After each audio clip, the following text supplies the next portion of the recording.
Seorang miliarder muda bernama Rangga Pratama menyamar menjadi pemulung demi mencari ibunya yang menghilang selama 20 tahun.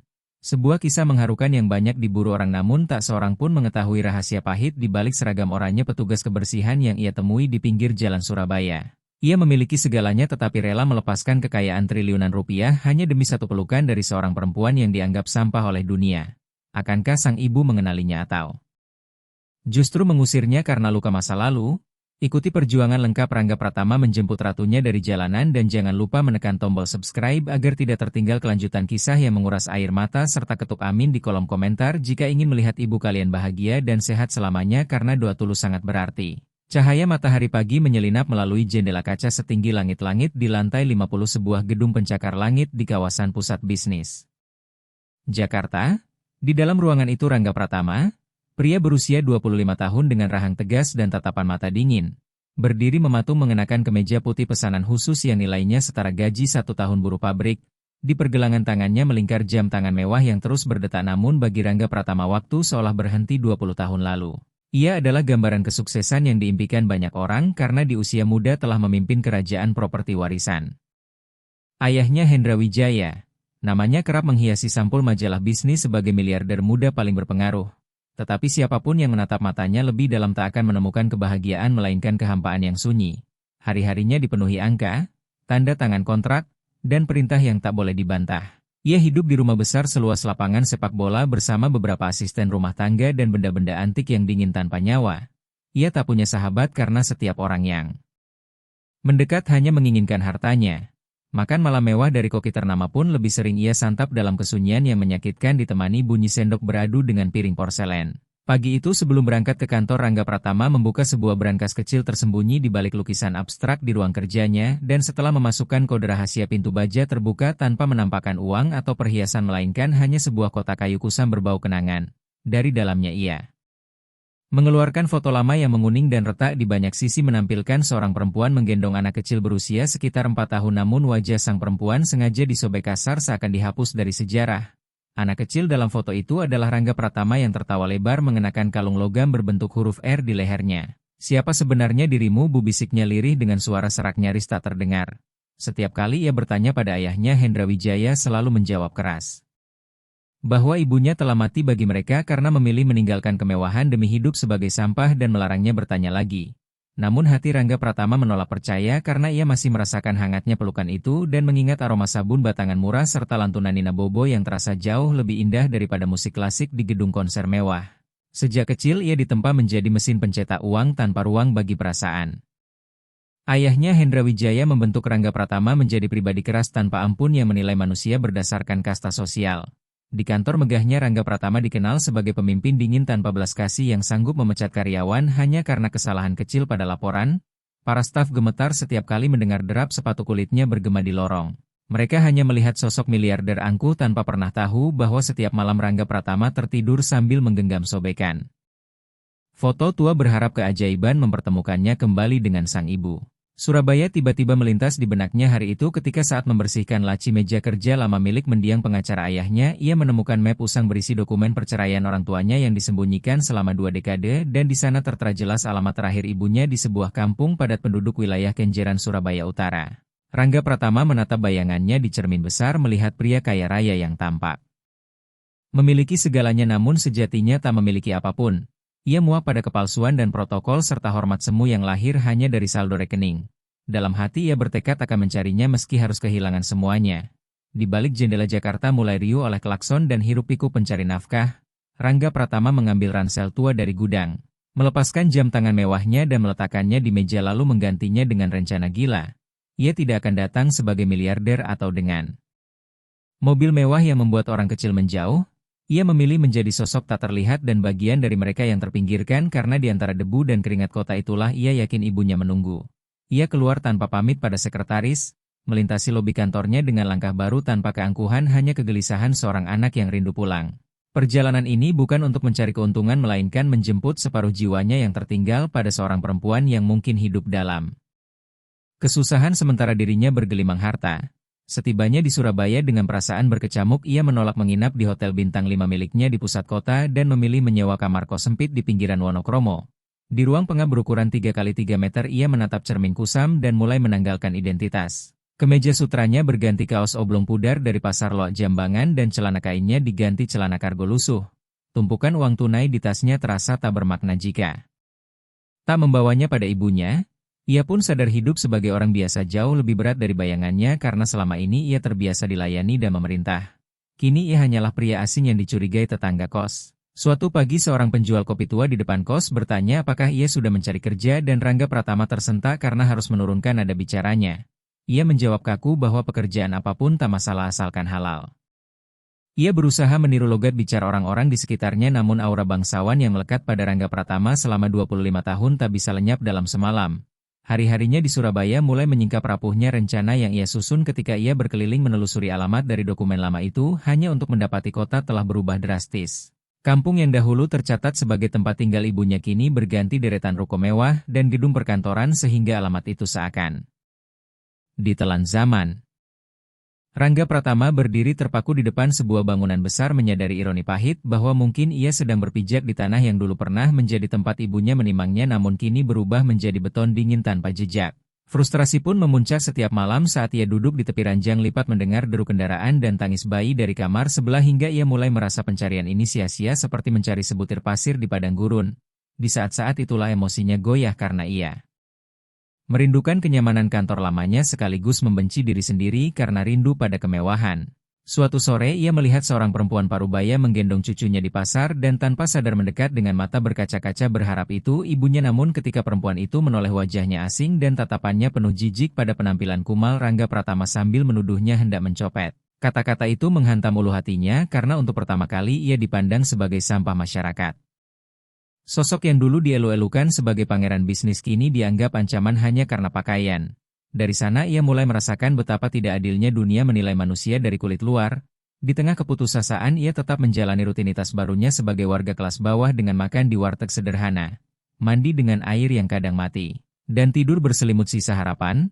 Anehnya meski hidup serba terbatas Rangga Pratama justru merasa lebih hidup daripada saat berada di Jakarta karena ada kehangatan tulus ketika melihat para tetangga saling berbagi makanan meski sama-sama susah, sesuatu yang tak pernah ia temukan di lingkaran sosial ayahnya Hendra Wijaya yang penuh topeng. Kedamaian itu retak ketika asisten pribadinya dari Jakarta menelepon berulang kali memberitahu bahwa Dewan Komisaris mencarinya dan Hendra Wijaya mempertanyakan mengapa semua pelacakan GPS dimatikan sementara perusahaan dalam keadaan darurat. Rangga Pratama menatap ponselnya dengan amarah tertahan karena tahu ayahnya takkan tinggal diam dan terbiasa mengendalikan segalanya termasuk hidup anaknya sehingga tekanan dari Jakarta mulai mengejar. Sementara di Surabaya ia belum menemukan secercah pun petunjuk tentang keberadaan Bu Rinah Lestari. Berkali-kali ia berjalan kaki berkilometer hingga kakinya lecet hanya untuk menatap wajah-wajah perempuan parubaya di jalanan sambil memperhatikan pedagang asongan, pengemis, dan petugas kebersihan yang menyapu sejak subuh. Di dalam hati ia bertanya apakah ibunya salah satu dari mereka dan apakah ia merasakan panas matahari yang sama. Kondisi sebagai orang biasa benar-benar berada di ujung tanduk ketika uang tunai menipis karena sering ia berikan kepada mereka yang lebih membutuhkan dan untuk pertama kalinya Rangga Pratama merasakan lapar yang sesungguhnya. Bukan lapar karena terlambat makan di restoran mahal melainkan lapar karena Rangga Pratama tidak tahu harus makan apa esok hari. Kondisi fisiknya mulai menurun dengan mata cekung akibat kurang tidur dan kulit yang dulu bersih kini terbakar matahari, hingga ia tampak benar-benar seperti gelandangan yang kehilangan arah. Namun di balik kerapuhan itu tekadnya justru semakin mengeras karena ia bersumpah tidak akan kembali ke Jakarta sebelum menemukan perempuan dalam foto itu, hingga suatu malam di tengah hujan deras yang mengguyur Surabaya, ia terjebak berteduh di sebuah halte Surabaya bus dan di sana melihat papan pengumuman robek berisi jadwal kerja bakti massal petugas kebersihan kota yang akan berlangsung esok pagi di Taman Bungkul. Hatinya bergetar tanpa alasan jelas seolah ada dorongan kuat yang memintanya datang ke sana tanpa ia tahu bahwa hari esok akan mengubah hidupnya selamanya dan bahwa penyamaran berat ini akan membawanya pada kenyataan yang jauh lebih perih dari sekadar kemiskinan. Rangga Pratama memejamkan mata di bangku halte yang dingin sambil menggenggam kalung logam di saku celananya ketika petir menyambar langit Surabaya seakan menandai awal badai sesungguhnya. Pagi harinya kota terbangun dengan sisa basah hujan semalam dan Rangga Pratama terjaga dalam tubuh menggigil dengan tulang kaku karena tidur meringkuk di bangku keras dan perut melilit perih karena belum makan sejak kemarin siang namun ia tak peduli karena tujuannya jelas menuju Taman Bungkul. Tempat puluhan petugas kebersihan atau pasukan oranye berkumpul untuk apel besar.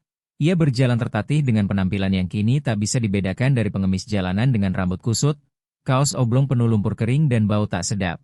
Di pinggiran taman, ia melihat barisan seragam oranye cerah menerima instruksi membersihkan sisa badai berupa ranting dan sampah selokan. Rangga Pratama berdiri dari kejauhan menyapu wajah-wajah perempuan parubaya bercaping dan bermasker dengan jantung. Berdegup kencang karena setiap sosok yang mirip ingatan masa kecilnya selalu berakhir mengecewakan. Tiba-tiba sebuah kejadian memalukan menghancurkan sisa harga dirinya ketika seorang mandor bertubuh tambun berteriak menyuruhnya pergi dan menuduhnya mengganggu pekerjaan. Rangga Pratama terkejut karena untuk pertama kalinya ia dibentak di depan umum dan sebelum sempat menjawab bahunya didorong kasar hingga ia tersungkur ke aspal basah dengan kantong plastik air minum pecah membasahi celana. Tawa. Orang-orang pecah sementara beberapa petugas hanya menatap iba tanpa berani menolong dan sang mandor kembali menghardiknya sebagai sampah masyarakat sambil menunjuk tepat di depan hidungnya. Amarah membara di dada Rangga Pratama dengan tangan mengepal ingin berteriak siapa dirinya sebenarnya dan bahwa ia bisa membeli taman ini beserta seluruh perusahaan kebersihan jika mau, namun kata-kata itu tertahan di tenggorokan karena ia teringat tujuan utamanya.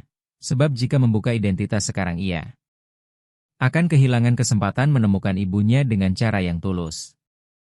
Di tengah rasa malu dan nyeri di siku yang berdarah akibat aspal, Rangga Pratama melihat sebuah mobil mewah berhenti di tepi taman dan jantungnya seketika mencelos karena ia mengenali Mercedes-Benz terbaru itu sebagai milik Faris Ardiansyah, rekan bisnis mudanya dari Jakarta yang terkenal sombong dan kerap bertransaksi properti dengannya. Faris Ardiansyah turun dari mobil dengan setelan rapinan mahal ditemani seorang perempuan cantik karena mereka sedang melakukan survei lokasi proyek pusat perbelanjaan baru di kawasan itu. Rangga Pratama segera memalingkan wajah dan bersembunyi di balik tumpukan sampah plastik karena ngeri jika dikenali dalam kondisi sehina ini. Suara Faris Ardiansyah terdengar jelas penuh nada meremehkan saat ia berkata bahwa Surabaya sebenarnya potensial tetapi dirusak oleh gelandangan dan pemulung yang seharusnya dibersihkan dari pusat kota karena tidak berguna. Lalu ia meludah ke arah tempat Rangga Pratama berjongkok hingga ludah itu mengenai ujung kakinya sebelum Faris Ardiansyah tertawa kecil tanpa rasa bersalah dan pergi melanjutkan percakapan. Dunia seolah runtuh bagi Rangga Pratama karena rasa sakit ini jauh lebih perih daripada dorongan mandor sebelumnya dan ia sadar ketika berada di puncak kekuasaan dulu mungkin ia juga pernah bersikap angkuh dan mengabaikan orang kecil tanpa menyadari mereka punya hati dan harga diri. Kini posisi berbalik.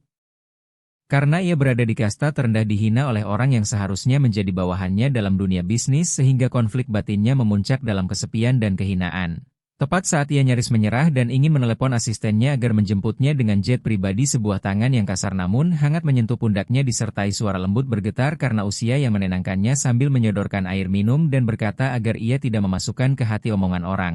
Rangga Pratama menoleh perlahan dan melihat seorang perempuan berseragam oranye yang warnanya telah memudar dengan wajah setengah tertutup masker namun mata sayunya memancarkan kebaikan luar biasa. Perempuan itu memberikan sebotol air mineral yang masih tersegel kemungkinan jatah minumnya sendiri dan saat itu Rangga Pratama terpaku menatap tangan perempuan itu yang pecah-pecah karena deterjen dan panas matahari hingga pandangannya tertumbuk pada bekas luka bakar kecil di pergelangan tangan yang sangat ia kenal karena sama persis dengan luka yang ia lihat 20 tahun lalu ketika ibunya menyelamatkannya dari tumpahan sup panas di dapur rumah lama mereka. Napas Rangga Pratama memburu dan lidahnya keluh karena inilah momen yang ia cari namun datang saat ia berada di titik paling menyedihkan dalam hidupnya ketika konflik ini bukan lagi tentang pencarian melainkan tentang menghadapi kenyataan bahwa ibunya adalah orang yang dihina oleh dunia yang dulu ia pimpin.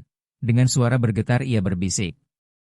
Terima kasih sambil menahan air mata yang menggenang bercampur debu jalanan dan perempuan itu tersenyum ramah di balik masker sambil menenangkannya agar sabar karena Tuhan tidak tidur dan terus bekerja rajin tanpa putus asa sebelum kembali mengayunkan sapu lidi bergabung dengan barisan pasukan oranye meninggalkan Rangga Pratama yang masih bersimpuh di aspal menggenggam botol air. Seolah harta paling berharga di dunia karena ia tahu perempuan itu adalah Bu Rinah Lestari.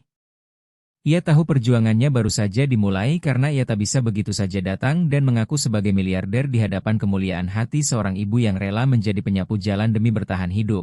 Rangga Pratama masih mematung di tepi aspal menggenggam botol air mineral pemberian perempuan itu dengan tangan gemetar sementara dadanya terasa dihantam palu godam hingga perih dan sesak seakan hancur berkeping-keping. Ia ingin berlari memeluk perempuan berseragam oranye itu dan berteriak kepada dunia bahwa ia telah menemukan dunianya kembali namun kakinya terasa seberat timah karena ia merasa tak pantas. Lirih ia menggumamkan kata ibu yang tenggelam di antara bisi mesin kendaraan dan air mata yang sedari tadi tertahan akhirnya tumpah membasahi pipinya yang kotor oleh debu. Rasa malu yang teramat sangat menyusup ke relung hatinya karena selama 20 tahun ia hidup bergelimang harta tidur di kasur empuk dan menikmati makanan berkelas sementara ibunya Burinah Lestari, perempuan yang mempertaruhkan nyawa untuk melahirkannya harus bergelut dengan sampah dan debu jalanan. Setiap rupiah yang ia habiskan untuk kesenangan pribadi di Jakarta terasa seperti pengkhianatan terhadap keringat yang menetes dari dahi Burinah Lestari. Rangga Pratama menatap tangannya sendiri yang biasanya memegang pena untuk menandatangani kontrak bernilai triliunan rupiah namun kini tampak hina di matanya hingga ia merasa menjadi anak paling berdosa di muka bumi dan bertanya mengapa ia baru mencari sekarang serta mengapa ia membiarkan ayahnya Hendra Wijaya meracuni pikirannya selama 2 dekade dengan kebohongan. Ia teringat kata-kata ayahnya yang selalu menyebut ibunya sebagai perempuan yang pergi demi laki lain atau kehidupan lebih baik padahal kenyataannya jauh lebih menyakitkan karena ibunya tak pergi kemanapun dan tetap bertahan di kota ini dengan cara paling terhormat namun paling dipandang rendah oleh orang-orang seperti ayahnya. Ia mengutuk dirinya sendiri sebagai anak durhaka sambil memukul aspal dengan tinju tanpa peduli rasa sakit sementara orang-orang di trotoar menatapnya aneh mengira ia pemuda yang kehilangan kewarasan. Luapan emosi itu berubah menjadi kemarahan besar terhadap Hendra Wijaya yang ia bayangkan sedang duduk di kursi kulit mewah menyesap kopi mahal tanpa rasa bersalah setelah membuang perempuan setulus Burinah Lestari. Rangga Pratama muak dengan garis keturunan yang mengalir di tubuhnya jika itu berarti ia harus menjadi seperti ayahnya. Namun di tengah kemarahan itu muncul ketakutan melumpuhkan tentang kemungkinan ibunya tak mengenalinya atau bahkan membencinya karena ia adalah anak dari pria yang menghancurkan hidupnya. Ia menatap pantulan dirinya di kaca mobil terparkir dan melihat sosok asing lalu bertanya dalam hati apakah ibunya masih ingat bocah 4 tahun yang selalu menangis jika ditinggal ke pasar. Dengan langkah mengendap ia mengikuti Burinah Lestari dari kejauhan menyaksikan perempuan itu menyapu trotoar dengan sisa tenaga dan setiap kali ia membungkuk memungut puntung rokok atau plastik bekas hati Rangga Pratama terasa teriris sembilu. Ia melihat ibunya sesekali berhenti memijat pinggang yang pegal dan keinginannya untuk berlari mengambil sapu serta menyuruh ibunya beristirahat di rumah mewah yang bisa ia beli seketika kembali tertahan oleh kesadaran bahwa identitasnya sebagai miliarder justru bisa merusak segalanya.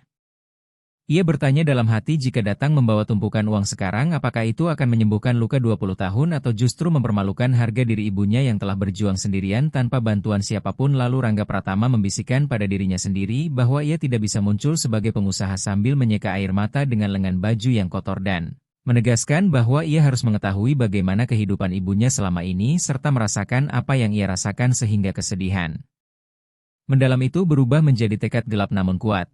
Rangga Pratama memutuskan untuk tetap menyamar dan benar-benar menjadi pemulung di area itu agar bisa berada dekat dengan ibunya setiap hari melindunginya dari jauh dan memastikan tak ada lagi orang seperti Faris Ardiansyah atau mandor kasar yang berani menghina ibunya. Ia meminum air dari botol pemberian Burinah Lestari dan air itu terasa lebih sejuk serta manis daripada anggur termahal yang pernah ia minum di pesta-pesta mewah Jakarta. Karena setiap tegukan memberinya kekuatan baru untuk menahan ego, menekan amarah, dan memulai penyamaran yang lebih dalam.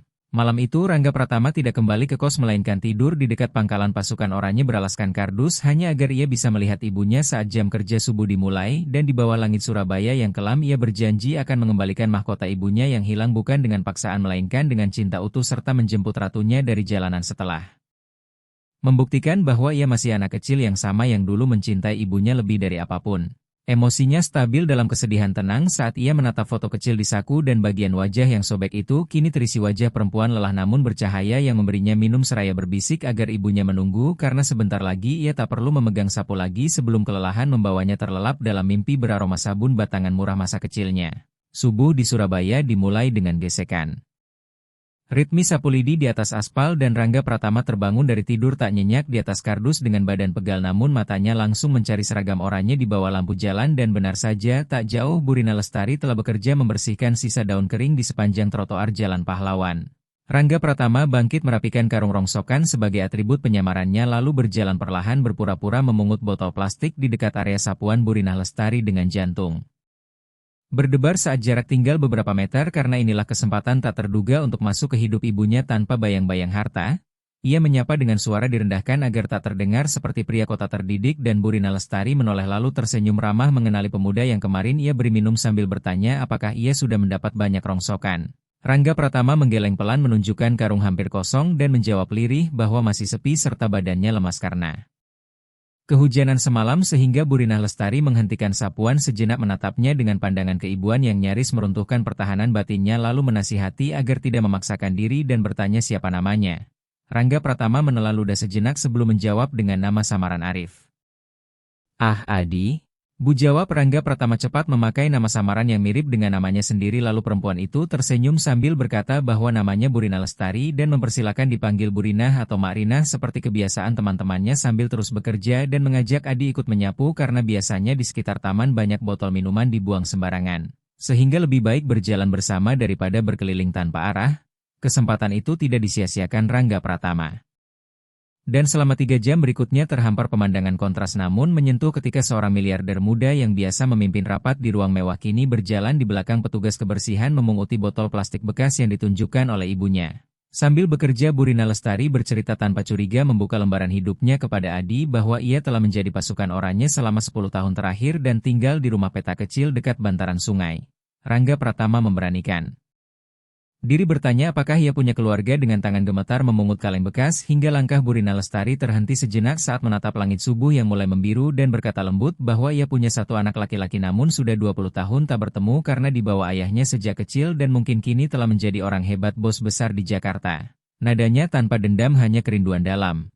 Rangga Pratama menunduk menyembunyikan mata yang memerah lalu bertanya mengapa ia tidak mencari anak itu dan Burina Lestari terkekeh getir menjawab bahwa ia hanyalah tukang sapu orang kecil sementara ayahnya orang kaya yang melarangnya mendekat dan ia takut justru mempermalukan anaknya jika datang seperti ini sehingga ia hanya bisa mengirim doa setiap selesai salat agar anaknya sehat menjadi orang baik dan tidak sombong seperti ayahnya. Kata-kata itu menghantam jantung Rangga Pratama yang teringat kesombongannya sendiri di Jakarta hingga menyadari doa ibunya lah yang mungkin menuntunnya selama ini. Tiba-tiba Burina Lestari mengeluh pusing dan hampir limbung sehingga Rangga Pratama sigap menangkap lengannya dan melihat tanda lahir kecil di balik telinganya yang sama persis dengan miliknya sendiri membuat ikatan batin meledak di dadanya. Lalu ia tegas meminta ibunya beristirahat sementara ia menyelesaikan sapuan namun Burina Lestari menolak halus karena takut gajinya dipotong jika mandor melihat sehingga Rangga Pratama memaksa dengan janji membantu diam hingga ia akhirnya mengalah dan duduk di bangku taman memperhatikan pemuda asing itu dengan heran melihat caranya memegang sapu lidi yang kaku namun penuh semangat seolah mengerjakan tugas terpenting di dunia. Di sela istirahat Burina Lestari mengeluarkan sebungkus kecil nasi kucing dari saku seragamnya dan mengajak berbagi karena Adi pasti lapar sehingga Rangga Pratama menerima bungkusan berisi sesuap nasi dan sepotong ikan asin yang baginya terasa sebagai hidangan termewah yang pernah ia santap. Saat mereka duduk berdampingan di trotoar menyantapnya dalam keheningan pagi, Rangga Pratama merasakan kedamaian yang tak pernah dibeli uang miliaran namun momen indah itu terusi ketika ia melihat mobil dinas kepolisian dan beberapa mobil hitam mewah melintas dengan pengawalan ketat. Ia tahu rombongan itu milik pejabat atau pengusaha besar dan di salah satu mobil Rangga Pratama sempat melihat sekilas wajah ayahnya Hendra Wijaya yang ternyata telah tiba di Surabaya untuk mencarinya sehingga ia sadar waktunya tak banyak dan rahasianya terancam terbongkar sebelum sempat menebus dosa kepada Burina Lestari. Kebersamaan singkat ini hanyalah awal badai besar yang segera menghantam mereka berdua dan pagi yang semula tenang mendadak menegang ketika kehadiran iring-iringan mobil mewah yang diakininya milik Hendra Wijaya memaksanya bekerja ekstra keras agar tetap tak terlihat. Namun masalah justru datang dari arah tak terduga karena lingkungan tempat Burina Lestari bekerja sedang tak baik-baik saja saat Rangga Pratama membantu mengumpulkan sampah di tepi jalan raya. Tiba-tiba sebuah SUV putih berhenti tepat di samping mereka dan kaca jendela terbuka menampakkan wajah Dion Prabowo, asisten pribadi Hendra Wijaya yang sangat mengenal Rangga Pratama dan diutus menyisir Surabaya untuk mencari sang miliarder yang hilang. Jantung Rangga Pratama seakan berhenti berdetak ketika ia segera membelakangi mobil itu menunduk dalam-dalam sambil terus mengayunkan sapu lidi dengan tangan gemetar berpura-pura sibuk membersihkan selokan. Dion Prabowo berteriak memanggil tukang sapu dan Burina Lestari mendekat dengan sopan sedikit membuka masker lalu bertanya apakah ada yang bisa dibantu. Dion Prabowo mengeluarkan foto Rangga Pratama dalam balutan jas mewah dari ponselnya dan meminta Burina Lestari melapor jika melihat orang itu karena ada hadiah besar. Burina Lestari mengenakan kacamata retak di tepinya untuk menatap layar sementara Rangga Pratama membeku dengan keringat dingin mengalir deras membayangkan penyamarannya berakhir jika dikenali. Burina Lestari menatap foto lama lalu melirik punggung Rangga Pratama yang membungkuk di selokan dan setelah jeda panjang ia menggeleng pelan mengatakan bahwa wajah orang kaya di foto itu tampan dan bersih sementara di sini hanya ada pemulung dan tukang sapu kotor sehingga Dion Prabowo mendengus kesal lalu pergi meninggalkan kepulan asap knalpot yang membuat Burina Lestari terbatuk. Rangga Pratama menghela napas lega namun batinnya makin tersiksa karena merasa berdosa membiarkan ibunya berbohong tanpa sengaja demi melindungi sosok pemulung yang sebenarnya anak kandungnya sendiri. Konflik memanas ketika mandor lapangan kasar kemarin kembali datang membawa kabar buruk bahwa wilayah ini harus steril karena besok ada kunjungan investor besar dari Jakarta bernama Hendra Wijaya yang akan membangun mal sehingga semua dilarang beroperasi di jalan protokol selama 3 hari dengan ancaman pencabutan izin kerja selamanya. Wajah Bu Rinah Lestari pucat saat ia memohon karena tanpa menyapu 3 hari ia tak punya uang harian untuk makan, namun mandor membentak bahwa itu bukan urusannya sambil menunjuk jijik ke arah Rangga Pratama dan menyebut pemulung itu merusak pemandangan. Darah Rangga Pratama mendidih ingin menghajar mandor itu, namun Bu Rinah Lestari menahan lengannya sambil berbisik dengan mata berkaca-kaca agar bersabar karena orang kecil memang selalu salah.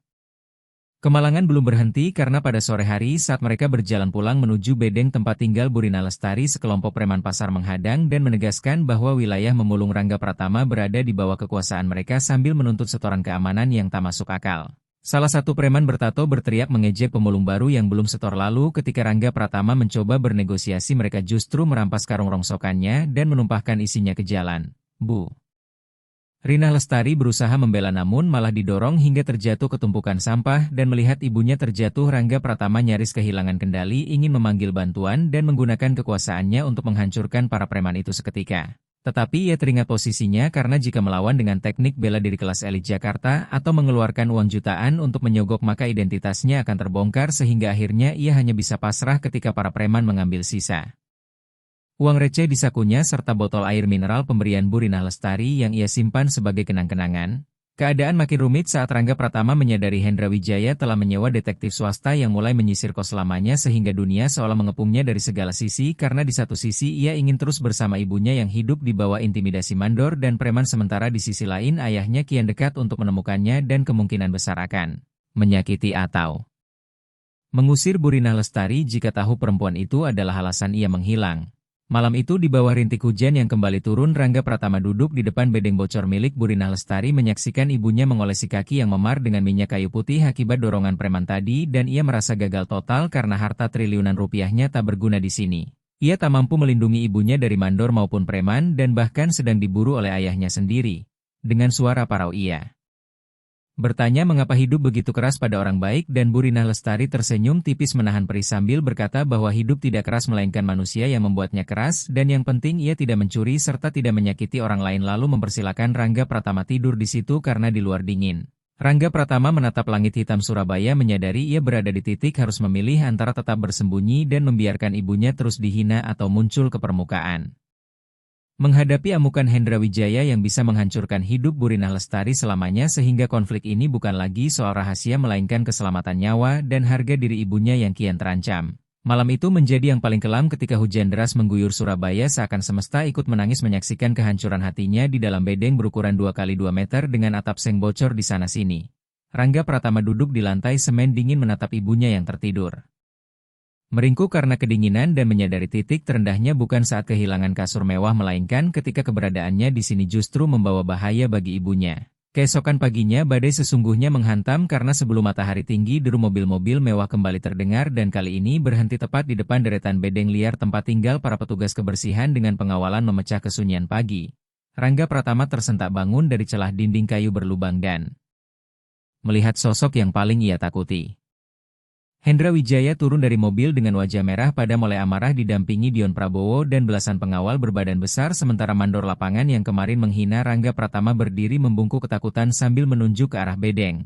Hendra Wijaya berteriak lantang penuh otoritas menanyakan keberadaan anaknya dan menegaskan bahwa ia tahu putranya berada di lingkungan sampah ini, sehingga Rangga Pratama membeku melihat Bu Rinah Lestari terbangun dengan wajah pucat gemetar. Menyaksikan orang-orang berkuasa menyerbu permukiman kumuh, sebelum Rangga Pratama sempat mencegah, Hendra Wijaya telah menendang pintu kayu bedeng hingga terlepas dari engsel dan debu berterbangan saat ia melangkah masuk dengan hidung mengerut mencium bau apek, lalu matanya langsung tertuju pada Rangga Pratama yang berdiri mematung dengan pakaian kusam dan wajah berdebu. Hendra Wijaya membentak menanyakan apa-apaan ini sambil menatap jijik dan menegaskan bahwa Rangga Pratama adalah pewaris tunggal grup Wijaya Properti, seorang miliarder yang memilih tinggal di lubang tikus bersama sampah. Pandangannya kemudian beralih ke Bu Rinah Lestari yang gemetar di sudut ruangan dan matanya membelalak mengenali wajah itu. Meski 20 tahun berlalu-lalu, ia tertawa sinis menyebut darah rendahan tak bisa bohong dan menuduh Bu Rinah Lestari mencuci otak anaknya agar menjadi gembel. Bu Rina Lestari mencoba menjelaskan dengan suara parau berair mata bahwa ia tak tahu pemuda itu adalah anaknya, namun Hendra Wijaya melangkah maju mendorong bahunya hingga ia terjatuh ke tumpukan pakaian kusam. Hendra Wijaya memerintahkan Dion Prabowo memanggil Satpol PP dan Dinas Lingkungan Hidup untuk meratakan tempat itu dengan tanah dan melarang Bu Rina Lestari bermimpi mengambil anaknya kembali. Rangga Pratama menyaksikan ibunya menangis terisak dihina sebagai sampah oleh pria yang dulu berjanji melindunginya, sementara mandor lapangan ikut memaki menyalahkan Bu Rina Lestari dan para pemulung. Inilah titik terendah Rangga Pratama saat seluruh harapan runtuh dan ia merasa gagal melindungi satu-satunya orang yang dicintainya karena melawan ayahnya dengan kekerasan hanya akan membuat Bu Rina Lestari menderita lebih jauh. Para pengawal menyeret Rangga Pratama keluar dari bedeng meski ia memberontak karena 3 pria berotot menahannya kuat-kuat dan dari kejauhan ia melihat buldozer mendekat siap menghancurkan satu-satunya tempat bernaung Bu Rina Lestari. Ia berteriak histeris memohon maaf saat dipaksa masuk ke mobil mewah ayahnya, sementara Bu Rina Lestari hanya menatap dengan pandangan kosong memegangi dada dan napas tersengal seolah jantungnya dicabut. Di saat itu dunia Rangga Pratama benar-benar gelap karena semua uang dan gelar terasa nol besar dan ia kembali kehilangan ibunya dengan keyakinan pahit bahwa ibunya akan membencinya karena kehancuran hidup. Tenangnya, di dalam mobil yang melaju menjauh, Hendra Wijaya menampar pipi Rangga Pratama dan membentaknya agar sadar bahwa ia singa dan tak pantas bergaul dengan domba yang hanya tahu menyapu kotoran. Rangga Pratama tidak membalas sedikit pun. Aku hanya menunduk menatap telapak tanganku yang masih menyisakan bau nasi kucing yang aku makan bersama ibu kemarin. Di titik terendah inilah sesuatu di dalam diriku pecah namun sekaligus mengeras seperti baja karena aku menyadari satu hal, aku tidak bisa lagi menjadi Adi yang lemah, tetapi aku juga tidak akan pernah menjadi Rangga Pratama versi ayahku. Mobil Mercedes-Benz hitam itu melaju kencang membelah kemacetan Surabaya menuju hotel mewah tempat Hendra Wijaya menginap, dan di dalam kabin kedap suara yang dingin itu aku duduk membatu sementara Hendra Wijaya terus mengomel mencaci tentang martabat keluarga dan bagaimana seorang miliarder tidak boleh mengotori tangannya dengan lumpur jalanan, namun telingaku sudah tidak lagi mendengar apapun karena pikiranku tertinggal di bedeng yang mungkin sudah rata dengan tanah dan pada sosok Bu Rina Lestari yang jatuh terduduk di atas tumpukan sampah. Tiba-tiba aku menegakkan punggung mataku yang tadi kuyuk ini berkilat tajam, lalu aku menoleh dan berkata dingin dengan suara yang belum pernah didengar ayahku sebelumnya agar mobil ini berhenti. Hendra Wijaya menjawab tanpa menoleh bahwa kami akan ke hotel lalu kembali ke Jakarta. Namun aku berteriak menyuruh berhenti hingga sopir terkejut menginjak rem mendadak dan mobil berhenti di persimpangan jalan yang ramai. Aku membuka pintu sendiri dan keluar dari kemewahan itu sementara Hendra Wijaya ikut keluar dengan wajah berang bertanya ke mana aku pergi, lalu aku menatapnya di tengah trotoar yang dipenuhi orang berlalu lalang dan mengatakan bahwa 20 tahun lalu ayah mengambilku dari ibu karena menganggap ibu miskin dan memalukan, dan hari ini ayah mencoba melakukannya lagi sambil lupa bahwa harta yang dibanggakan itu tidak ada artinya tanpa hati yang tadi diinjak-injak. Hendra Wijaya mengancam bahwa aku butuh uang dan nama besar keluarga untuk bertahan hidup, lalu di saat itulah aku mengambil keputusan terbesar dalam hidupku. Dengan merogoh saku celana kargoku yang kotor, mengeluarkan dompet berisi kartu kredit hitam dan identitas mewah lalu melemparkannya ke kaki ayahku sambil melepas jam tangan mahal dan mengatakan dengan tegas bahwa mulai detik ini aku bukan lagi pewaris grup Wijaya Property dan aku lebih memilih menjadi pemulung bersama ibuku daripada menjadi raja di istana yang dibangun dengan kebencian. Orang-orang di sekitar berkerumun merekam ketika seorang pemuda berpakaian kumuh menantang salah satu orang terkaya di Indonesia di depan umum, dan Hendra Wijaya berteriak bahwa aku gila dan akan membusuk di selokan bersama wanita itu, namun aku hanya tersenyum tipis dengan senyum tulus penuh luka sambil berkata mungkin, tetapi setidaknya di selokan itu aku bisa bernapas dengan jujur dan aku akan membuktikan bahwa anak yang dibuang ini bisa bangkit dengan caranya sendiri, tanpa menjadi penindas. Setelah itu aku membalikkan badan dan berlari meninggalkan teriakan ayahku, meninggalkan Dion Prabowo dan para pengawal yang mencoba mengejar namun terhalang oleh kerumunan warga yang mulai bersimpati padaku. Aji sudah bulat dengan keputusannya karena ia mempertaruhkan segalanya mulai dari status, harta triliunan, dan masa depan yang terjamin hanya untuk kembali ke pelukan seorang wanita yang hanya memiliki sebuah sapu lidi. Ia berlari sekuat tenaga kembali ke area pemukiman kumuh dengan napas tersengal dan dada terasa hampir pecah, namun tujuannya hanya satu, yaitu menyelamatkan Bulani. Saat ia tiba, buldozer sudah berhenti karena dihadang puluhan rekan pasukan oranye yang melindungi tempat tinggal mereka, dan di tengah kerumunan itu Bulani duduk bersandar pada pohon besar dikelilingi teman-temannya dengan wajah pucat sambil menggenggam sebuah benda kecil. Aji menerobos kerumunan sambil berteriak memanggil ibunya lalu bersimpuh di atas aspal panas di depan semua orang termasuk mandor dan preman yang sebelumnya menghina mereka sambil menangis memohon ampun dan bersumpah tidak akan pergi lagi karena ia telah meninggalkan segalanya demi ibunya. Bulani mengelus rambut Aji dengan tangan gemetar.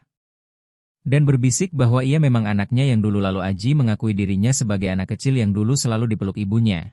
Momen itu menjadi saksi bisu pilihan hidup Aji yang memilih martabat di atas harta tanpa ia sadari bahwa keputusan itu akan membuka rahasia besar yang selama ini disimpan ibunya. Kerumunan terdiam, bahkan operator buldozer mematikan mesin karena terharu sementara Pak Baskoro datang dengan angkuh hendak menyeret Aji kembali sambil membentak bahwa drama ini cukup dan Bulani tidak berhak merebut anaknya lagi. Namun Bulani berdiri tegak dengan wibawa yang tak terduga mengusap air mata Aji lalu mengeluarkan sebuah bungkusan kain beludru merah usang dari saku seragamnya dan mengungkap bahwa sejak awal ia sudah tahu pemulung bernama Adi itu adalah anak kandungnya karena ia melihat tanda lahir merah di balik telinga Aji dan mengenali kalung berinisial huruf A yang jatuh dari saku celana Aji saat tertidur yang sengaja ia simpan menunggu kejujuran anaknya. Aji terperangah menyadari insting seorang ibu jauh lebih tajam dari strategi bisnis apapun.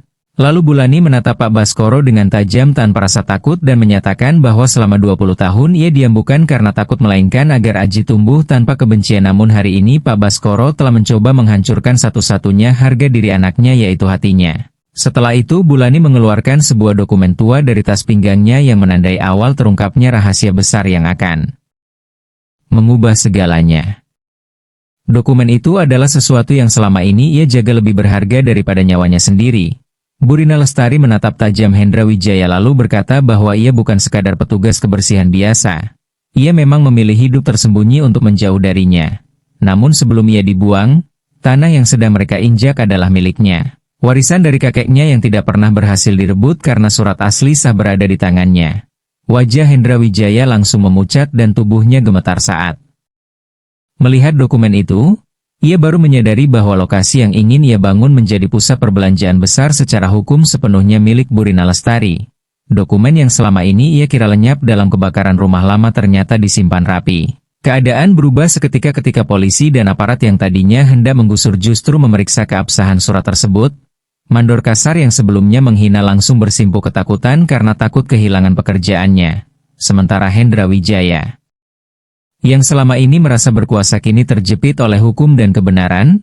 Burina Lestari lalu memanggil Rangga Pratama dengan suara lembut dan berkata bahwa ia tidak membutuhkan pusat perbelanjaan atau gedung megah. Namun tanah itu ia serahkan kepada anaknya agar membangun sesuatu yang berguna bagi para petugas kebersihan dan pekerja kecil yang selama ini dianggap sampah oleh ayahnya. Keputusan besar itu mulai menunjukkan hasil nyata karena Rangga Pratama tidak menjadi miskin setelah meninggalkan ayahnya. Justru ia kini memiliki fondasi kuat untuk membangun masa depan bersama ibunya. Ia berdiri merangkul bahu ibunya lalu menatap Hendra Wijaya dengan tegas dan mengatakan bahwa ayahnya kalah. Kehilangan tanah itu, dan yang terpenting kehilangan dirinya selamanya. Hendra Wijaya tertunduk lemah ditinggalkan para pengawal yang kini justru menghormati Rangga Pratama dan Burina Lestari. Mereka pergi dari kawasan kumuh itu bukan menuju hotel mewah melainkan menuju babak baru. Kehidupan yang dibangun di atas kejujuran. Identitas Rangga Pratama sebagai miliarder kembali namun dengan jiwa yang berbeda karena ia kini memahami arti memegang sapu lidi dan makan nasi kucing. Beberapa bulan kemudian suasana pusat Surabaya berubah ketika di atas lahan yang dulu direncanakan menjadi pusat perbelanjaan eksklusif kini berdiri bangunan hangat bernama Wismalani. Sebuah pusat pemberdayaan dan kesejahteraan bagi petugas kebersihan dan pekerja sektor informal. Rangga Pratama berdiri di balkon lantai atas mengenakan kemeja sederhana tanpa dasi memandangi para petugas pasukan oranye yang beristirahat di Taman Asri dengan fasilitas kesehatan dan pendidikan gratis yang ia bangun dari separuh kekayaannya. Sebuah suara lembut memanggilnya untuk menikmati kopi. Ia berbalik tersenyum melihat Burina Lestari berdiri anggun mengenakan kebaya biru cerah dengan wajah yang jauh lebih segar meski jejak kelelahan puluhan tahun tetap tersisa dan ia memilih tetap aktif menjalani hidup dengan bermartabat. Kini Burina Lestari menjabat sebagai pengawas kesejahteraan di yayasan yang dibangun oleh Rangga Pratama. Ia memilih tetap dekat dengan rekan-rekan seperjuangannya namun tidak lagi memegang sapu lidi melainkan kebijakan yang memanusiakan manusia. Terima kasih, Bu, ucap Rangga Pratama sambil menerima secangkir kopi. Menghirup aromanya dan menatap ibunya dengan rasa syukur mendalam karena baginya bisa melihat ibunya setiap pagi adalah pencapaian terbesar dalam hidupnya. Burina Lestari duduk di samping anaknya menatap lampu-lampu kota Surabaya yang mulai menyala sambil berkata bahwa harta itu seperti bayangan. Jika dikejar ia akan lari namun jika berjalan menuju cahaya ia akan mengikuti. Dan ia bangga karena anaknya memilih jalan menuju cahaya. Sementara kabar tentang Hendra Wijaya menyebutkan bahwa setelah skandal kepemilikan lahan mencuat dan reputasinya runtuh di mata publik, ia mengasingkan diri ke luar negeri dan hidup dalam kesunyian harta tanpa kehangatan keluarga. Rangga Pratama tidak menyimpan dendam namun menetapkan batas tegas agar kesombongan ayahnya tidak meracuni kebahagiaan barunya. Suatu sore ia mengajak Bu Rina Lestari berjalan di trotoar tempat mereka pertama kali bertemu. Sengaja mengenakan kaos lusuh yang sama saat ia menyamar dahulu.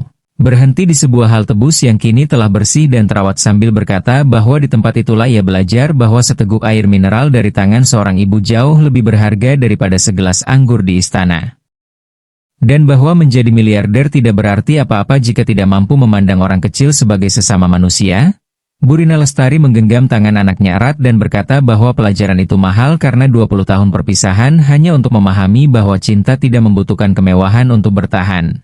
Kisah ini berakhir bukan dengan pamer kekayaan melainkan refleksi emosional yang mendalam karena Rangga Pratama kini dikenal bukan hanya sebagai miliarder muda tetapi sebagai sosok penuh empati yang sering turun langsung ke jalanan untuk mendengar keluhan para pekerja kecil.